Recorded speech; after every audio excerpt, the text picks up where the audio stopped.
வணக்கம். அகிலத்தின் இன்றைய பிரதான செய்திகள். முதலில் தலைப்புச் செய்திகள். டாலரின் பெறுமதியில் தொடர் உயர்வு. இலங்கையில் தீவிர கட்டுப்பாட்டுக்குள் கண்காணிப்பு பணி. சிறந்த பயிற்சி பெற்ற விமானப்படை தயார். வரவு செலவு திட்டம் தொடர்பில் சுமந்திரன் அதிருப்தி. இந்தியாவின் முடிவால் இலங்கைக்கு காத்திருக்கும் நெருக்கடி. அரிசி உள்ளிட்ட 48 பொருட்கள் தொடர்பில் விதிக்கப்பட்டுள்ள நிபந்தனை வெளியான விசேட வர்த்தமானி. வரும் கையுடன் சபைக்கு வந்த நிதி அமைச்சர். வைத்தியசாலையில் அனுமதிக்கப்பட்ட குழந்தைகள் தொடர்பில் வெளியான அதிர்ச்சி தகவல். நாட்டை வந்தடைந்த எரிபொருள் கப்பல். பொல்கொல்ல நீர்த்தேக்கத்தின் 4 வான்கதவுகள் திறக்கப்பட்டுள்ளன. GLPRS உட்பட பொதுஜன பெரமுனவின் சுயாதீன குழு எதிர்க்கட்சியில் அமர்வு. 20 மாவட்டங்களுக்கு கடும் மழை சிவப்பு அறிவித்தல் விடுக்கப்பட்டுள்ளது. மன்னாரில் 10 கோடி ரூபாய் பெறுமதியான ஐஸுடன் 2 கைது செய்யப்பட்டுள்ளனர். இனி தொடர்பான விரிவான செய்திகள். அமெரிக்க டாலருக்கு நிகராக இலங்கையின் ரூபாவின் பெறுமதி தொடர்பில் மத்திய வங்கி தகவல் வெளியிட்டுள்ளது. இதன்படி நேற்றுடன் ஒப்பிடும்போது டாலரின் பெறுமதியில் அதிகரிப்பு ஏற்பட்டுள்ளதாக அறிவிக்கப்பட்டுள்ளது. இலங்கை மத்திய வங்கி வெளியிட்டுள்ள இன்றைய நாணய மாற்று விகிதங்களின்படி அமெரிக்க டாலரின் விற்பனை விலை 368 ரூபாய் 90 பதிவாகியுள்ளது. கொள்வனவு விலை 357 ரூபாய் 55 பதிவாகியுள்ளது. எவ்வாறாயினும் ஸ்ட்ரேலிங் பவுண்ட் ஒன்றிற்கு எதிராக ரூபாயின் மதிப்பில் அதிகரிப்பு ஏற்பட்டுள்ளது.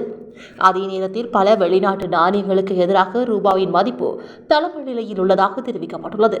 இதன்படி ஜூரோ ஒன்றின் விற்பனை பெறுமதி 371 ரூபாய் 69 கொள்வனவு பெறுமதி 356 ரூபாய் 26 பதிவாகியுள்ளது. இதே சமயம் ஸ்ட்ரேலிங் பவுண்டின் இன்றைய விற்பனை பெறுமதி 432 ரூபாய் 4 கொள்வனவு பெறுமதி 415 ரூபாய் 1 பதிவாகியுள்ளது. இலங்கை விமானப்படை தயார் நிலையில் இருப்பதாக விமானப்படை தளபதி ஏர் மார்ஷல் சுதர்சன பத்ரன தெரிவித்துள்ளார். இலங்கையை சூழவுள்ள பிரதேசங்களில் ஒரு கீழ் வளிமண்டல தளம்பல் நிலை உருவாகக்கூடிய சாத்தியம் காணப்படுவதாக வளிமண்டலவியல் திணைக்களம் எச்சரிக்கை விடுத்துள்ளது. இதன்படி கொழும்பு, திருகோணமலை, அனுராதபுரம், புத்தளம், பொலனறுவை, மாத்தளை மற்றும் மட்டக்களப்பு, குருநாகல், கம்பகா, கேகாலை, கண்டி, நுவரெலியா உள்ளிட்ட பதுளை, அம்பாறை, மொனராகலை, களுத்துறை மற்றும் ரத்னபுரி, காலி, ஹம்பாந்தோட்டை ஆகிய மாவட்டங்களுக்கே இவ்வாறு சிவப்பு எச்சரிக்கை விடுக்கப்பட்டுள்ளது. இதேவேளை மலைப்பாங்கான பகுதிகளில் மற்றும் ஆற்று பகுதிகளில் வெள்ளம் உள்ள தாழ்வான பகுதிகளில் வசிக்கும் மக்கள் எச்சரிக்கையாக இருக்குமாறு அறிவுறுத்தப்பட்டுள்ளனர்.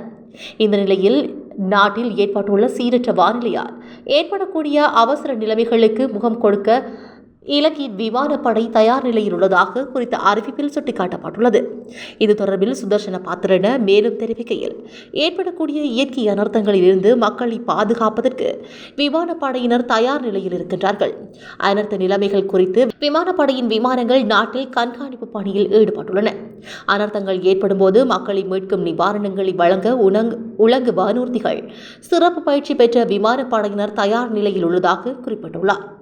ஜனாதிபதி ரணில் விக்ரமசிங்கவால் நாடாளுமன்றத்தில் சமர்ப்பிக்கப்பட்டுள்ள வரவு செலவு திட்டம் தொடர்பில் தமிழ் தேசிய கூட்டமைப்பு அதிருப்தி வெளியிட்டுள்ளது. வரவு செலவு திட்டம் தொடர்பில் கூட்டமைப்பாளர் பேச்சாளர் நாடாளுமன்ற உறுப்பினர் MP சுமந்திரன் ஊடகங்களுக்கு கருத்து தெரிவிக்கும் போதே இவ்வாறு தெரிவித்துள்ளார். மேலும் அவர் தெரிவிக்கையில், இந்த வரவு செலவு திட்டம் செலவினங்களை குறைப்பதை நோக்கமாக கொண்டுள்ளது. அத்துடன் வட் வரி அதிகரிப்பு அனைத்து தரப்பினரையும் பாதிக்கும் என்பதுடன் மக்களுக்காக அறிவிக்கப்பட்ட நிவாரணங்களுக்கும் இந்த வரி அதிகரிப்பினூடாக கிடைக்காது போகலாம் என சுட்டிக்காட்டியுள்ளார். இதேவேளை ஜனாதிபதி ரணில் விக்ரமசிங்க தலைமையிலான இடைக்கால அரசின் திருத்தப்பட்ட வரவு செலவு திட்ட யோசனைகள் தொடர்பில் இன்று விவாதம் ஆரம்பமாகியுள்ளது.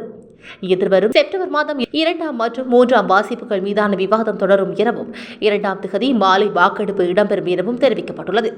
2022ஆம் ஆண்டுக்கான ஒதுக்கீட்டு திருத்தச் சட்டம் மூலம் நிதி அமைச்சர் என்ற ரீதியில் ஜனாதிபதி ரணில் விக்ரமசிங்கவினால் நாடாளுமன்றத்தில் நேற்று முன்வைக்கப்பட்டிருந்தமை குறிப்பிடத்தக்கது. கோதுமை ஏற்றுமதிக்கு இந்தியா தடை விதித்துள்ளதால் இலங்கைக்கான மா இறக்குமதி நிறுத்தப்பட்டுள்ளதாக இறக்குமதியாளர்கள் வர்த்தக அமைச்சிற்கு அறிவித்துள்ளது. ரஷ்யா உக்ரைன் போர் காரணமாக கோதுமை மா இறக்குமதியை இந்தியா நிறுத்தியுள்ளது. எனவே கோதுமை மா இருப்பை தக்க வைக்க இந்திய அரசாங்கம் முடிவு செய்துள்ளது. இந்தியாவிலிருந்தே கோதுமை மாவை இலங்கைக்கு இறக்குமதி செய்து வந்துள்ளது.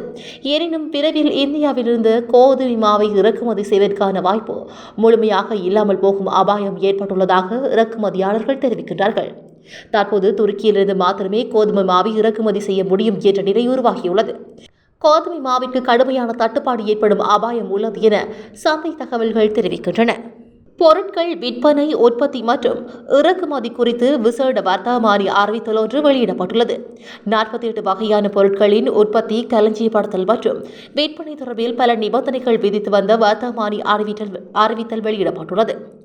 உற்பத்தியாளர்கள் மற்றும் விற்பனையாளர்கள் எந்த நிபந்தனைகளுக்கும் உட்பட்டு செயல்பட வேண்டும் என்ற அதில் அறிவுறுத்தப்பட்டுள்ளது. வாடிக்கையாளர் அல்லது எந்த ஒரு நபரும் கோரும் பொருட்கள் தாமதமின்றி வழங்கப்பட வேண்டும் என இந்த வர்த்தமானியில் குறிப்பிடப்பட்டுள்ளது.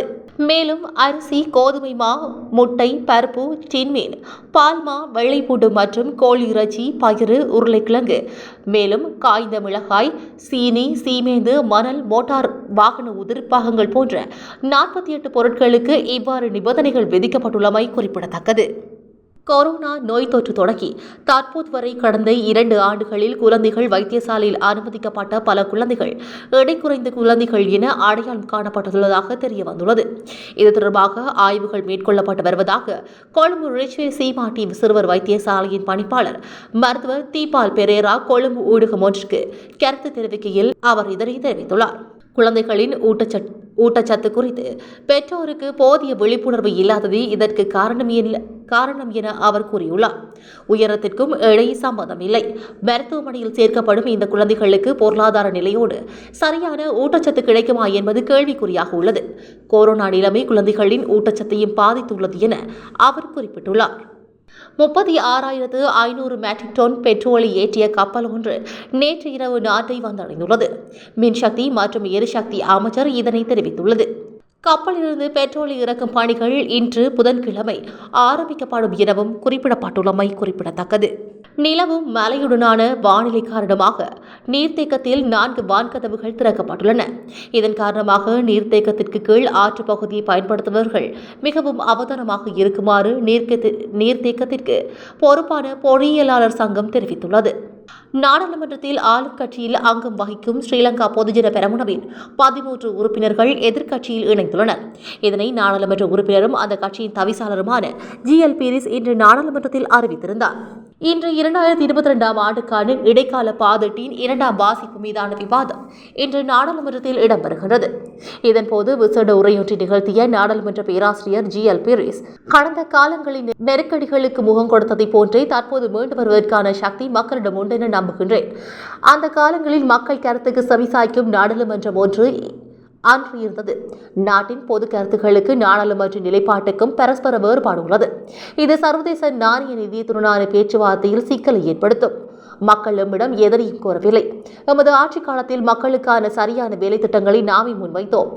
இதன் பிரதிபலிப்பாக எமக்கு நாடாளுமன்றத்தில் 3/2 பெரும்பான்மை கிடைத்தது. எனினும் ஆளும் கட்சியின் சிலரது செயற்பாடுகளால் இன்று அது தலைகீழாக மாறியுள்ளது. இன்று மக்கள் விரும்பும் ஒரு நாடாளுமன்றத்தை உருவாக்க அவர்களுக்கு வாய்ப்பளிக்க வேண்டும். மக்களுக்கான வாக்குரிமை மறுக்கப்படுவது மிக பாரதூரமானதாகும். உள்ளூராட்சி மன்ற தேர்தலை பிற்போட முயற்சித்தால் சட்ட நடவடிக்கை எடுக்கப்படும் என பேராசிரியர் GL பீரிஸ் அரசாங்கத்தை எச்சரித்துள்ளார். இடைக்கால அரசாங்கம் அமைக்கப்பட்டது போன்று புதிய அரசாங்கத்தை அமைப்பதற்கும் அரசாங்கம் பொது தேர்தலுக்கு செல்ல வேண்டும் என்றார். இதேவேளை மேற்குறித்த நிலைமைகளின் அடிப்படையில் எமது கட்சியில் சில உறுப்பினர்கள் எதிர்க்கட்சியில் சுயாதீன உறுப்பினர்களாக அமர தீர்மானித்துள்ளோம். இதன்படி GL பீரிஸ், டலஸ் அழகப்பெரும, பேராசிரியர் சன்ன ஜெயசுமன, பேராசிரியர் சரித ஹேரத், கலாநிதி நாலக கொடகேவா, குணபால ரத்னசேகர, கலாநிதி உப்புல் கலபதி, திலக் ராஜபக்ஷ, டிலான் பெரேரா, உதய கிரந்திகொட, வசந்த யாப்பா பண்டார, KPS குமாரஸ்ரீ மற்றும் லலித் எல்லாவல ஆகிய நாடாளுமன்ற உறுப்பினர்கள் சுயாதீன நாடாளுமன்ற உறுப்பினர்களாக எதிர்க்கட்சியில் அமர்ந்துள்ளதாகவும் அவர் அறிவித்தார். எவ்வாறாயினும் மக்களுக்கு நன்மை பயக்கும் வேலை திட்டங்கள் முன்வைக்கப்படுமாயின் அதற்கு தாராளமாக ஆதரவை வழங்குவோம் எனவும் அவர் தெரிவித்துள்ளார். மன்னார் வீதி தடுப்பில் வைத்து 10.4 கிலோகிராம் ஐஸ் போதைப் பொருளுடன் சந்தேக நபர் 2 கைது செய்யப்பட்டுள்ளனர்.